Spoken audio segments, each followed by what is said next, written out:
Kung bago ka lang sa channel na to at isa kang true-blooded Aldab Nation na nagmamahal po kila Maine Mendoza at Alden Richards, tama po ang channel na pinuntahan mo, kaya consider na kitang bagong subscriber. Welcome back mga Aldab. Ito na naman po ang inyong lingkod, si Mr. Destiny, at magbibigay tayo ng pinakamagandang update po ngayon sa social media. Ito yung pinag-uusapan po sa bench na grabe nga po mga Aldab, yung latest video ni Alden na inilabas nga po ng bench.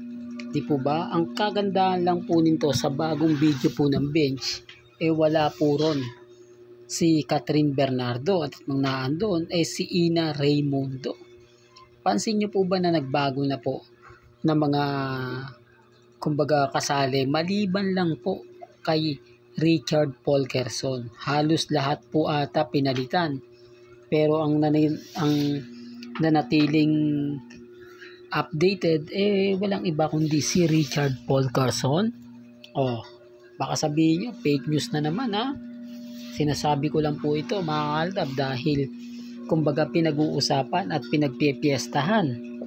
Alam nyo naman po si Mr. Destiny, hindi talaga makakaligtas yung mga bagay-bagay na ganyan. Hindi sila makakaubra sa mga nangyayari at nagaganap pagdating po sa social media. Hindi sila pwede mag-edit ng ganito-ganyan patungkol kay Alden. Ngayon basag po yung mga nagsasabi na naman na magkasama nga po si Alden Richards at si Catherine kasi bigla pong nawala ang video ni Catherine Bernardo na sa una ay nilabas at pinakita. Ito yung pinapaliwanag ko na malaki talaga yung pagbabago. Ngayon papalapit na ang March 21. Ilang tulog na lang nga po sasapit na siya.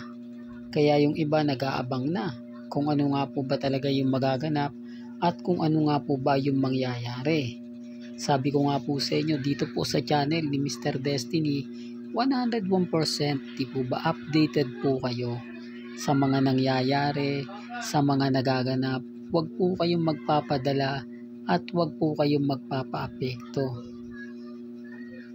Kasi ako, sabi ko nga po sa inyo, kita nyo naman po yung mga sinasabi kay Alden. Halos lahat naman po yun galing sa social media na pinapaliwanag ko lang po. Di po ba? Well, punta na tayo dito po sa ating pinaka main topic. Pinipilit po ng mga army ang mga post na kung saan nga po eto na, andito na raw po si Mengay sa Pilipinas dahil nagbelo medical o pumunta na nga po raw ito kay Doktora Vicky Bello na kung saan ipinost niya sa kanyang Instagram. At ito naman po yung post ng mga army. Pansin nyo, bakit nga po ba si Mengay laging mag-isa? Bakit hindi magawang mag-edit etong mga taong to? Lalong-lalo na nga po pagdating kay Congressman Arjo, bakit tayo pa nilang isama? Di po ba? Para sigurado 101%. Hindi po nila magawa kasi bistado na po sila Marami magre-react, marami magko-komento. Naku, hindi totoo yan.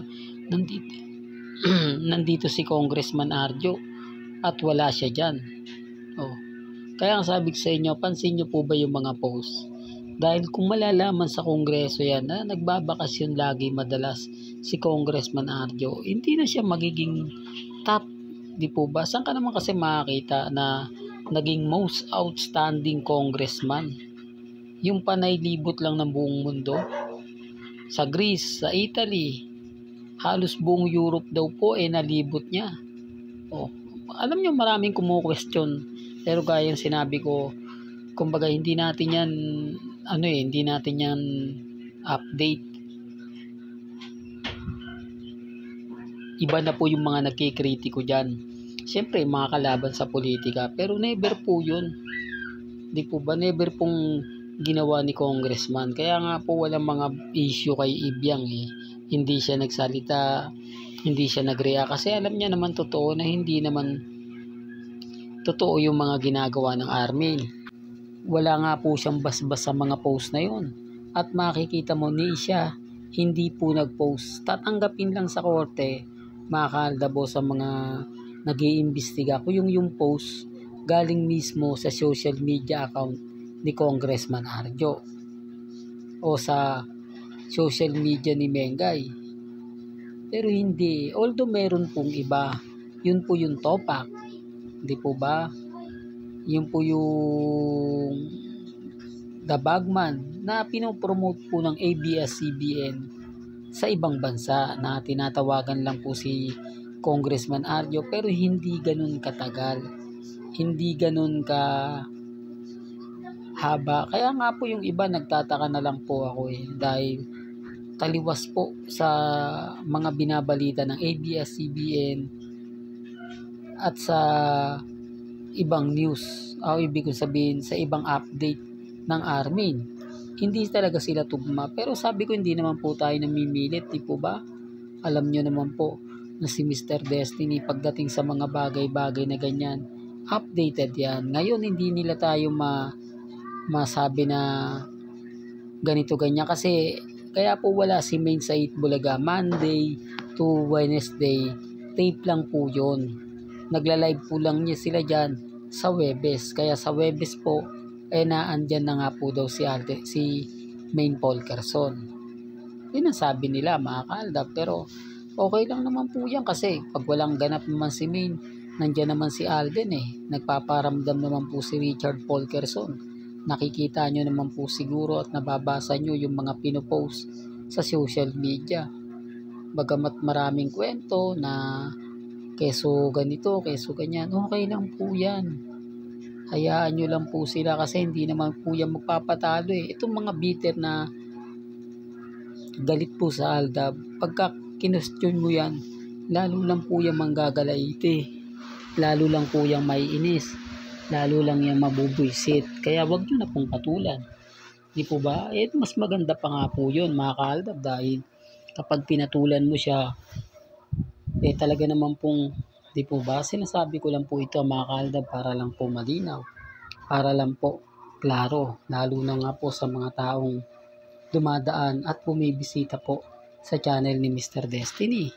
Ngayon, namumerwisyo na naman po yung Katden. Dahil nga po sa, syempre, napanood nila sa bench Alam nila, babatikusin ko sila. Alam nila na pagpipiestahan niya ni Mr. Destiny.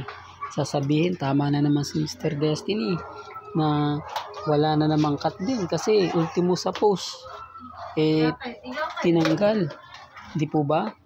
Sa video, hindi nakasama si Catherine.